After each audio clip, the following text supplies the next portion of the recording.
Well, as we all know, the heart of Baha'u'llah's message is unity. The concept that, as he, in his words, speaking to mankind, ye are all the leaves of one tree, the fruit of one branch. And to some extent, during the course of his own ministry, he developed or applied this principle in a number of fields, like the relations between men and women or races and so on. But principally, he left that task to Abdu'l, to the center of the covenant. This is a role that Abdu'l played that I think still we are only beginning to understand the importance of.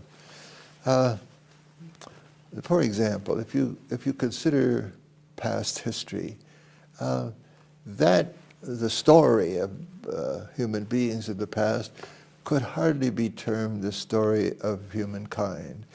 These were the stories of different races, different tribes, different nations, different religions, different cultures, and so on.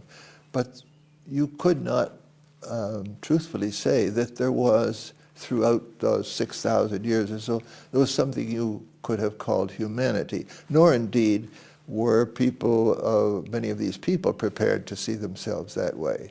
Even physically, as we all know, races regarded other races as inferior, or perhaps not even as complete or subhuman.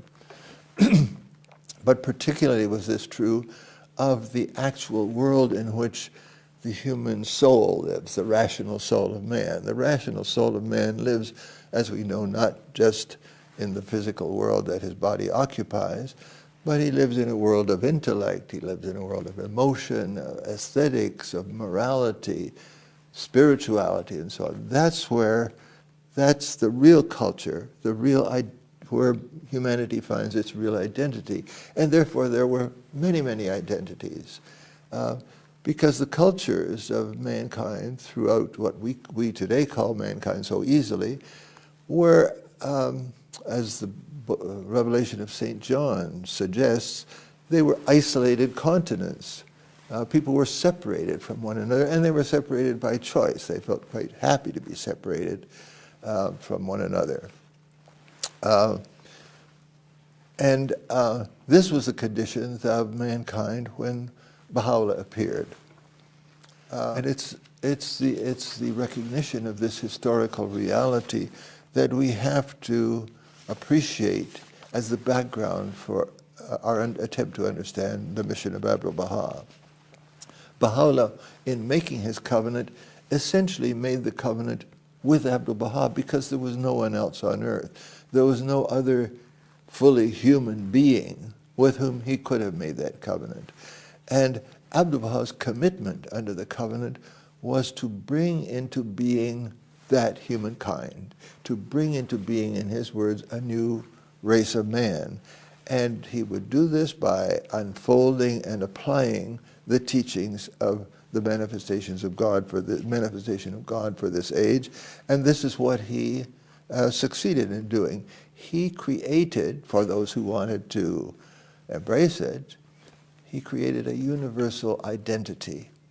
And we Baha'is are struggling to fully internalize this, of course, today. Now, the enemies of the faith said, no, he hasn't done this at all. What he's done is to create a wholly new religion. They sought to picture him as someone who had been dazzled by the West and therefore used his father's revelation as a sort of a foundation, I guess you could call, for the creation of a sort of a socio-political religion of his own devising. Well, E.G. Brown, Professor E.G. Brown, pretty well kills this argument when he points out, in response to some of these charges, no, he says these fundamental teachings, and he gives examples, are already in the revelation of Baha'u'llah. It's that Abdu'l took them, developed them fully, and applied them. But the fact that the enemies of the faith chose this particular charge to make is very revealing about them. Or perhaps it's better to say it's very revealing about humankind. And what it reveals is our ignorance still of the nature and importance and power of unity. The Guardian emphasizes this when he's addressing the attempt of modern civilization to deal with all kinds of problems, problems of racial conflict, problems of the misuse of the material resources of the planet, the suppression of women, and all of these other issues that we're struggling with today. The point that he was making is that these problems are the symptoms. The fundamental disease, the disease that needs to be addressed directly, is disunity.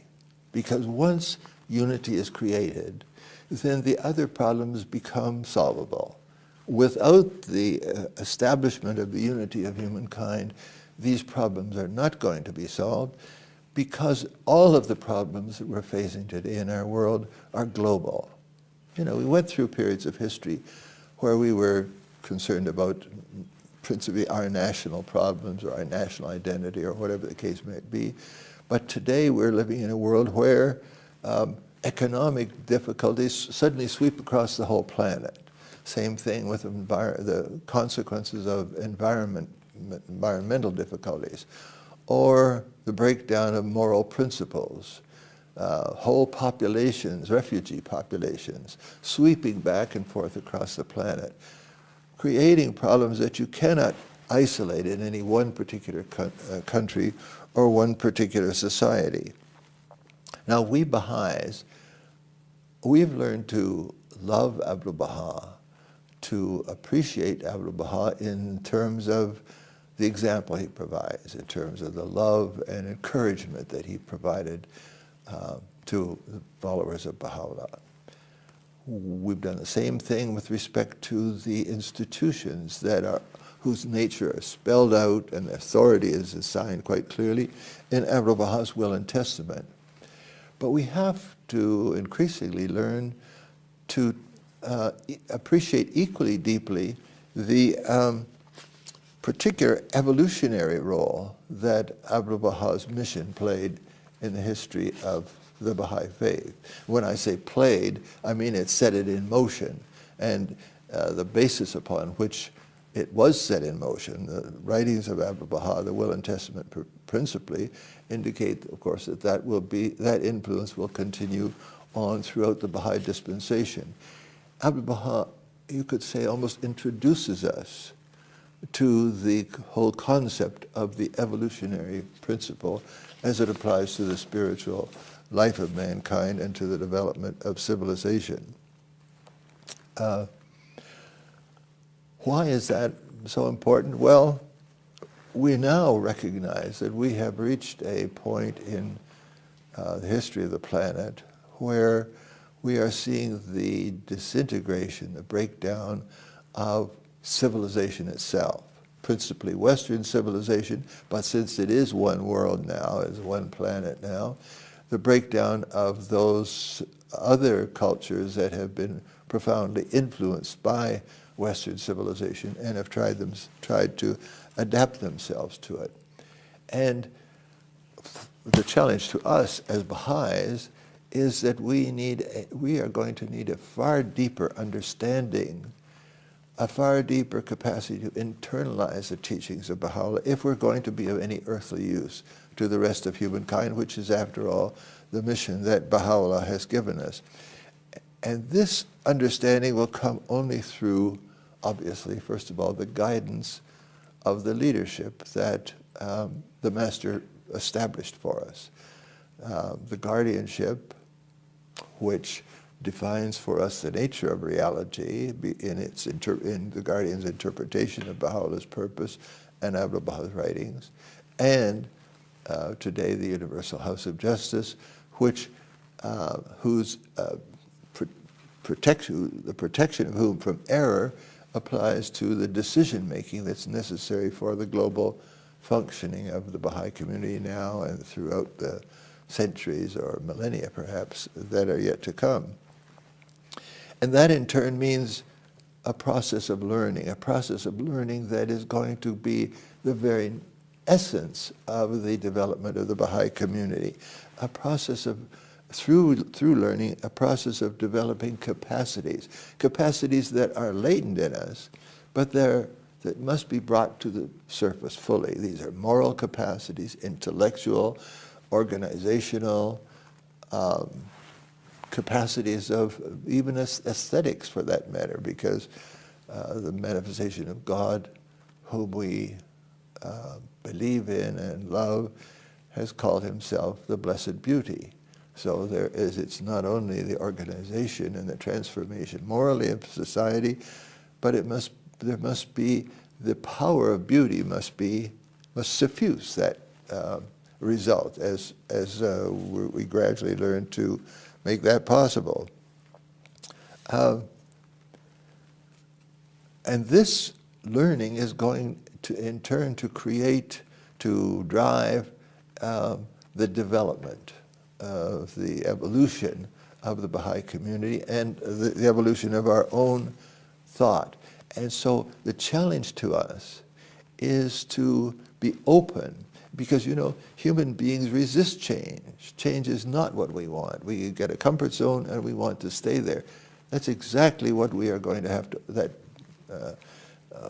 lethargy, as the House of Justice called it in its recent Rizwan message, has to be overcome. We have to not only be open to change, we have to embrace change. We have to embrace it eagerly. We have to see it as an adventure, as a process of fulfillment, that whatever we think we need is going to come through giving ourselves to change. Abdu'l says, I may have already mentioned this in one of the earlier sessions, in speaking to us as a community about the task that Baha'u'llah has given us. He says, you must become the very soul of the world. The Baha'i community must become the very soul of the world. You must become God's mercy to mankind. You must become God's grace. He says in another passage, rise up with such qualities and attitudes that you will become the soul of the world, the spirit and the body of man, and you will lead this young child humanity to the stage of its adulthood. That's our job. A very frightening, a very intimidating challenge to us, but the manifestation of God sets that before us as the goal towards which we are gradually going to evolve, and the capacities necessary we're going to gradually develop. Why do you, I don't know, of course, none of us, the rest of us are interpreters of Baha'u'llah or Abdu'l Baha indeed, but the metaphor of the soul is extremely interesting because, there are two things about the human soul. First of all, it's the only thing about us that survives eternally intact.